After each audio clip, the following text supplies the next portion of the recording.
good. I don't feel like it's fair. I don't feel like I'm a free man. The bad. Yeah, it sucks. It sucks too because Francis was the man, right? And he leaves, and now it seems like the options are very limited. The ugly. In the last 3 years, it's just not what we do here. It's not what we do. And the day that we released him, I knew exactly what was going to happen. And Francis wants to take zero risks. Francis Ngannou has turned the MMA world on its head with his courage, commitment, and natural ability to take risks. It's crazy how the Cameroonian went from fighting scorching heat in the sand mines to going head-to-head with the most powerful people in the fight game and making them look like a bunch of fools. I know how this story ends. I get what Francis is doing. Perhaps this way, Dana? Time to grow in confidence. That's bent up. Sharp, top kick in. Oh, big shot from Ngannou, who dances after his success. And suddenly... From nothingness to championship glory to embarrassing the UFC and Dana White, here is how Francis Ngannou did the unthinkable. Francis Ngannou is an incredible man with a story worthy of a Hollywood biopic. Growing up as a kid without a father, Ngannou worked hard for pennies and barely made ends meet with the money that he had at his disposal. The opportunities were terribly low for the big man, but as Paulo Coelho once said, when you want something with all your heart, all the universe conspires to help you achieve it. Francis Ngannou saw a dream and then turned it into reality by taking action. From Cameroon to the prisons of Spain to Paris, Ngannou somehow found his way to an MMA gym, got a UFC contract, and then went on to become the baddest man on the planet within a few years. The UFC heavyweight title is every big dude's ultimate dream, and once Ngannou achieved it, he wouldn't have wanted anything more, one would think. But he never pictured himself being an MMA icon in the first place. Instead, he wanted to be a scary guy like boxing royalty Mike Tyson, who used to reduce people to molecules much like Ngannou does these days. So, when Ngannou became the UFC heavyweight champion, which is a position of power in itself, he wanted Dana White and the UFC to help him achieve his boxing dream. However, the UFC president proved to be a tough cookie to crack, weirdly enough because he was very passionate about Conor McGregor's boxing dream. Conor McGregor! But then again, there's no comparison between Conor McGregor and Francis Ngannou. One is the biggest star in combat sports, and the other is perhaps the most courageous one. I mean, who would say no to a multi-million-dollar UFC contract and a chance to be the greatest heavyweight mixed martial artist of all time? The way you're treated. No, it's not simply money. I mean, obviously, money is a part of it, but it's also the term of the contract that I don't agree with it. I don't feel like it's fair. I don't feel like I'm free. That's how stubborn or brave is Francis Ngannou, a man who believes less in making the right decisions and more in taking decisions and making them right. Now, Ngannou's relationship with the UFC turned sour after his title victory against Stipe Miocic at UFC 260. For this fight, Francis earned around $800,000, which is far more than what an average UFC fighter earns, so on paper, it may seem a lot. However, questions arose when Logan Paul pocketed a whopping $20 million for his exhibition match against Floyd Mayweather shortly after Ngannou's win. Ngannou was the first to question the significant pay difference between high-level MMA and Mickey Mouse celebrity boxing, as some would call it. As a result, negotiations between Ngannou and the UFC faced numerous obstacles, with Ngannou's former manager and former UFC employee, Markel Martin, being at the helm of things. If anything, Martin was the one who told Ngannou he was worth way more.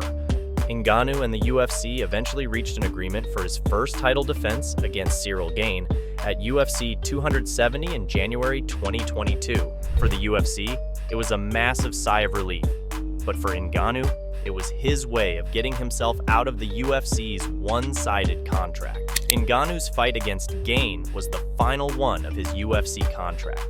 He was expected to be Ngannou's toughest test, and he proved many right by outstriking the champion in the first 2 rounds. However, from the 3rd round onwards, Ngannou turned to wrestling, taking Gane down for 3 rounds straight and winning the fight by decision. That marked the final fight for Ngannou. The much-anticipated bout between Jones and Ngannou was supposed to be historic, and the UFC even offered $8 million for Ngannou to stay. And Francis, we offered Francis a deal that would have made him the highest paid heavyweight in the history of the company. More than Lesnar, more than anybody. And he turned the deal down. However, Ngannou declined and parted ways with the UFC in January 2023. The baddest man on the planet faced criticism for missing out on a lucrative deal, and for several months, he struggled to find his next promotion.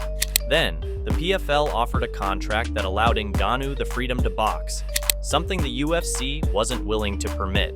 The marriage between Ngannou and the PFL proved to be a fruitful one, but to Dana White, it didn't make any sense. Dana, what was it that Francis wanted? What's your thoughts on Jones versus Ngannou? Yeah, I mean, listen, you have, if you look at the fight with Francis and Cyril, it was a damn close fight. So there's no doubt that those two guys are the best heavyweights in the world. And for John to come out and face either one of them is exciting. It's fun. Surely the grapes are sour, and there's a good reason for it. Dana White is used to controlling fighters, and he doesn't take no for an answer. Therefore, when he fails to have his way with someone, he tends to react in a hostile way. Dana has the power over a lot of fighters. A lot of them, they are just there to please the boss. A lot of them, they don't have their own personality, they don't have their own identity. So they just want to fit in something, and you can't blame them. But all while Dana tried to demonize Ngannou, the former UFC champ aimed for the stars. Ngannou's fortunes took a turn for the better when a boxing match with WBC heavyweight champion Tyson Fury was announced in mid-2023. Good you move. You know how good I move. I'm like the Matrix in there, baby. I know. And you know I'm going to find you. I know you can fight, and I know you can punch hard too. So I know it. I'm not underestimating it. I'm expecting a tough fight. If it's anything less than a 10-round war, 12 rounds, however many rounds it is, I'll be disappointed. I'm expecting a war, and if it's not a war, I'm going to be disappointed. You get it. You get your war. We're both being paid a lot of money. From the moment that you signed for this fight, so we're going to entertain. So this no is doubt entertainment. about it. I'm coming for everything. Good, and so you should. And if you beat me, you become the lineal world heavyweight champion. The fight took place in October 2023 in a star-studded event. Once again, Ngannou wasn't given much of a chance, but he impressed by going toe-to-toe with one of the best boxers in the world.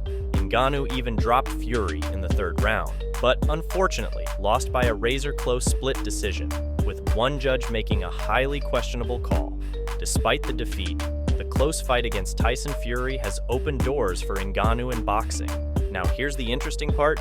Ngannou made close to $10 million versus Tyson Fury. That's a single fight's pay, and it is probably way more than what the Cameroonian earned in his entire UFC career. If Ngannou fights the likes of Anthony Joshua and Deontay Wilder, and let's suppose he earns $10 million for each of the 2 fights, that's $30 million in 3 fights.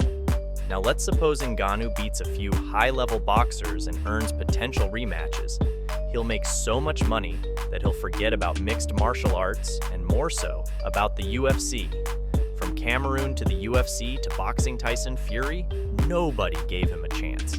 When Ngannou left the UFC, Dana White and the UFC presented him as the villain. Dana claimed that he ran away because he didn't want to fight John Jones. And he obviously didn't want to take a chance against John Jones. And after we saw what happened with Cyril Gane, I don't blame him. I think the outcome would have been exactly the same. And I'm sure most of you do. When he struggled to find a new home, Daniel Cormier advised him to take it on the chin and return. You sometimes have to just bite the bullet and go, man, you know what? I'm going to go back to what's familiar. Ngannou couldn't care less. He continued to follow his instincts, which led him to the PFL, where a lack of high-level competition raised questions. Then came Tyson Fury. Ngannou was given 0 chance, yet he produced a far better performance than any of the Brits' past opponents, who, by the way, were professional boxers, unlike Ngannou. It's not a good time to be Dana White, who for months after Ngannou's departure insinuated that he was scared and he fumbled the bag, and how the UFC offered him the biggest deal in the history of the world and whatnot. The anti-Ngannou campaign was well organized. But MMA gods seem to have different plans for Ngannou. He chose his path instead, and it's slowly but surely taking him towards greatness. It's truly an honor witnessing Francis Ngannou's career unfold. Not only has he achieved his dreams, but he has also proved how hypocritical and unfair MMA moguls can be. How successful do you think Francis Ngannou will be in boxing? Share your thoughts in the comments below. To stay informed about the latest events in the realms of MMA and boxing, make sure to subscribe to our channel and enable notifications. Thank you for watching.